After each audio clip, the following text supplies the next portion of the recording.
holy cow. The first morning, we killed 2 giant gobblers. I killed the first, it was a Merriam, and then we started walking back down the trail and we called in a Rio, and my brother-in-law killed that one. So they're just huge, huge birds. Just loved it. Welcome to the LandTrust Podcast, where land, technology, and the outdoors meet. Whether you're a landowner, an outdoor enthusiast, or someone curious about the future of recreation on private land, you're in the right place. Each episode, we share real stories from the LandTrust community, from unforgettable guest experiences to conversations with landowners about their land and why they choose to share it, plus interviews with leaders, shaping how we all experience the outdoors. And now, here's your host, Nick DeCastro. Welcome to the LandTrust Podcast, where land, technology, and the outdoors come together. This episode is part of our series called 5-Star Stories, where we dive into the unforgettable moments shared between our guests and landowners through LandTrust. I'm your host, Nick DeCastro, and I'm the founder of LandTrust. Today, we're headed to Idaho, where Eric Hasselstrom hosted a spring turkey hunt that turned into something really special.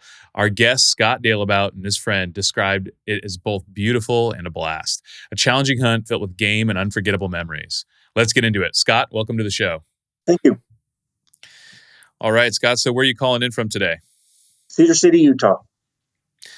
A great place, as we were just talking about. I've been through and stayed there just off the highway, of course, many times as I've made my trek to and from California to Montana. So it's a beautiful place you live in. Yes, sir. Thank you.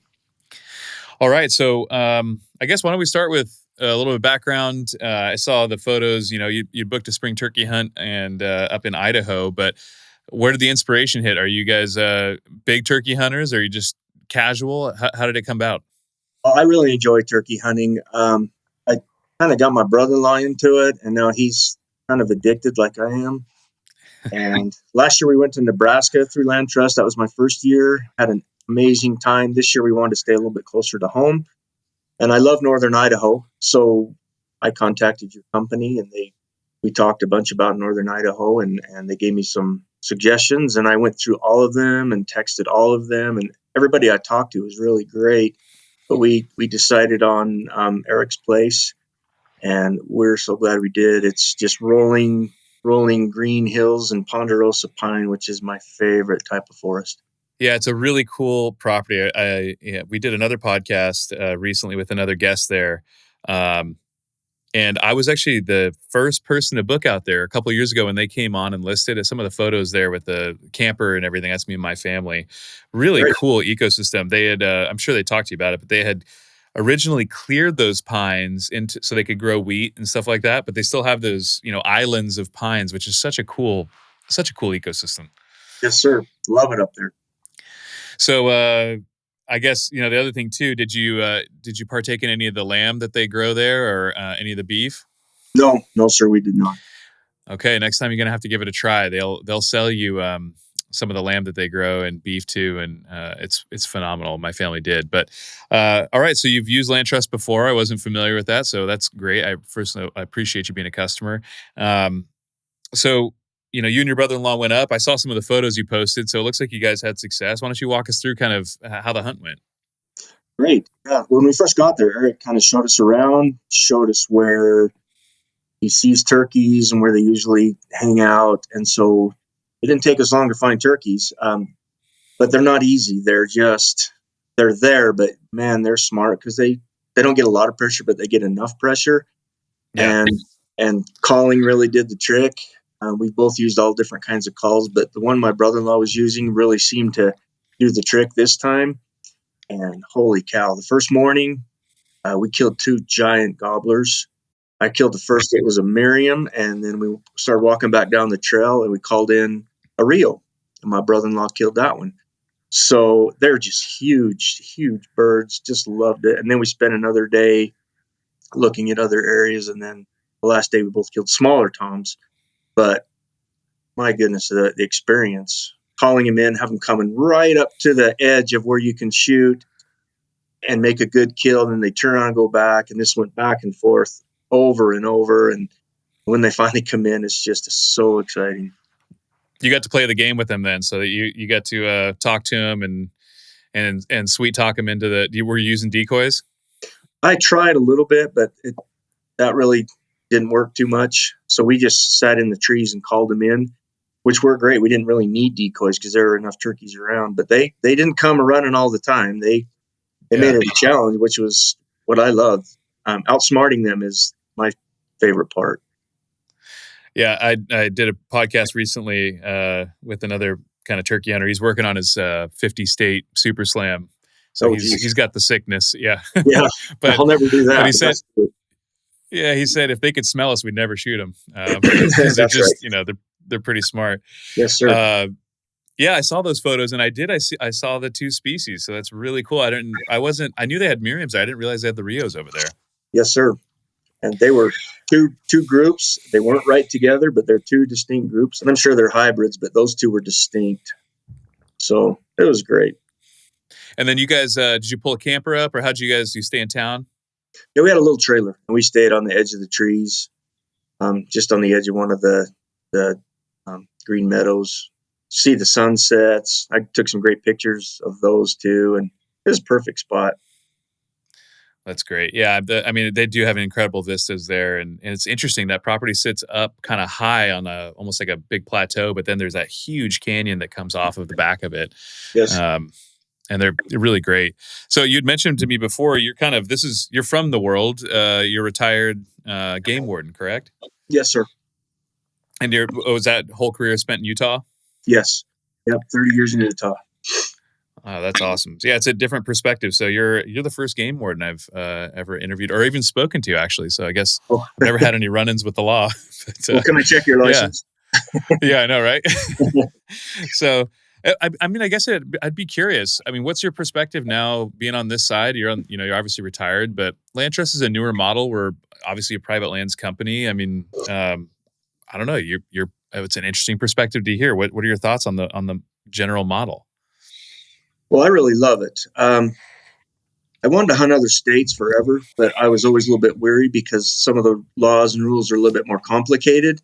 And so I was a little bit weary of going to different states I would study the laws and rules, but not knowing land, just going up there once or twice. And private land hasn't always been great. But with LandTrust, you're in an environment where the landowners absolutely love you being there.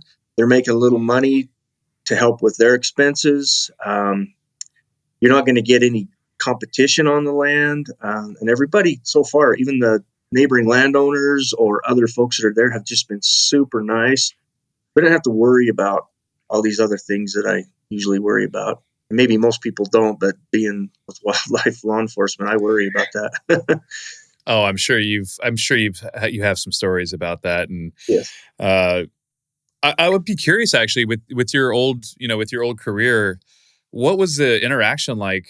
I know this is kind of a sidebar, but with private land and private landowners and hunting and stuff on private land, were you mostly kind of focused on public in Utah? And Utah's a fairly public state, right? I forget what the percentage is, but there's a fair amount of public land. A lot of public land. So yeah. I dealt with a lot of interactions with hunters and landowners, mostly positive, but sometimes not so positive on both sides of that. So it's just a whole, you just get a little bit of everything. So generally speaking, it's always been positive. Okay, that's good. Yeah. Like I said, it's a very interesting perspective to bring. Again, coming into this podcast, I wasn't familiar with your background, just saw that you had a great experience out there. So you've used us for a couple of years now, only for turkeys. Have you used us for anything else? Nope, just turkeys. We got a trip to Missouri last year, and we wanted to hunt somewhere on the way back. So that's why we signed up for that one in Nebraska. It was right on. And so it's just 2 turkey hunts, but I'm really expanding. I'd like to hunt white-tailed deer up at Eric's place. Oh yeah. It's a great place. I love it. Yeah, we do see that often. Once guests get out there and they get to meet the landowners and you go out and hunt it for turkeys, you get a feel for the property. We often see people book for other things, coming back year after year because you're familiar with it. Any bucket list trips? Any other states you want to knock turkeys out in? Oh man, I would like Wyoming and Montana someday. Yeah. So I started the company in Montana. I was based in Southwest Montana in Bozeman. The turkeys in Montana don't get a lot of attention, so they seem to be a bit easier to kill from what I from what I hear. Oh, wow. I moved down here to the south, and they chase turkeys like people in the West chase elk. So the turkeys here are extremely educated and much more difficult to kill. But there's some really cool places out in eastern Montana where you can get after turkeys, and just kind of a totally different ecosystem. When you hunted in Nebraska, where was that? Do you remember what property it was? It was, let's see, Whitetail Heaven at Maple Creek, and Paul. Oh, Maple Creek. Yeah. He is just a great man, too. He and his wife were so nice and so just very, very polite. After that trip, I was hooked on LandTrust because I thought, you guys, if this is the kind of folks you accept into the program, I just loved it. Yeah, they've been with us for years now. Really great people, great hosts. But frankly, building this business, I started it because, I'm a hunter, I'm a sportsman, I love to hunt and fish. And although there's a bunch of public land, I obviously wanted to find myself on private land. It just wasn't any good way to do it. Door knocking is, it's not great. You're kind of interrupting landowners' days. You both know why you're there. I don't know. It just wasn't very successful for me. So that's how this all started. But frankly, the joy I get out of it today building the business is the landowners. The landowners are such great people. And, this is a way to kind of partner with them. We have about we're getting close to 1.4 million acres in 40 something states. But most of those landowners are multi-generation farm and ranch landowners, and just like, I don't know, solid backbone of America, Yes. I've enjoyed this so much. I wish we could make LandTrust the model of hunters and landowners and bringing them together. If we could make that the model for the country, but especially the entire West, I mean, that would just be great. It's just total success from my point of view. Well, I appreciate that. That would be a goal. Certainly, obviously, we're building a business. We work hard every day. The team here does a lot of work, and it just takes time, these things. And these landowner communities, once you can kind of get in and show them, and, trust is in our name for a reason. Like, this whole thing falls apart if we ever lose trust with our landowners. Like, let's pack it up. So, as we continue to grow into these new communities and those landowners work with us for a while, they tell their friends and family, and that's really how you grow. You can't grow this business through advertising. I came from that world before. I was an advertising guy before, and you can grow a little bit, but really word of mouth in that kind of community, like the Hasselstroms, word of mouth is what's going to drive this. And so it just takes time, but we are working hard to make it kind of the de facto model, to your point, of how private landowners and hunters specifically kind of interact with each other. Because we've just seen over thousands of trips. I think we've only ever had one-star rating from a landowner to a guest. So it's been really, really good, That's great. Yeah, you're always going to get those for one reason or another, but you look at the whole thing and you'll see what a success it is. Yeah, for sure. So, I do really appreciate you coming on and sharing your story. And again, a really unique perspective coming from a retired game warden. I was not expecting that. Well, my brother-in-law and I go together. He's a retired deputy sheriff from northern Utah, and so we see things. We just see things that a lot of people don't, and so he's been really happy with it too. We'd like to go to other places, but just time and money traveling is a limitation. So staying fairly close has been really good for us, and it gives us a chance to connect even more and go out and just have a great time. Yeah. Well, again, very much appreciative of you being a customer and trusting us with, time and money, because we know that's important.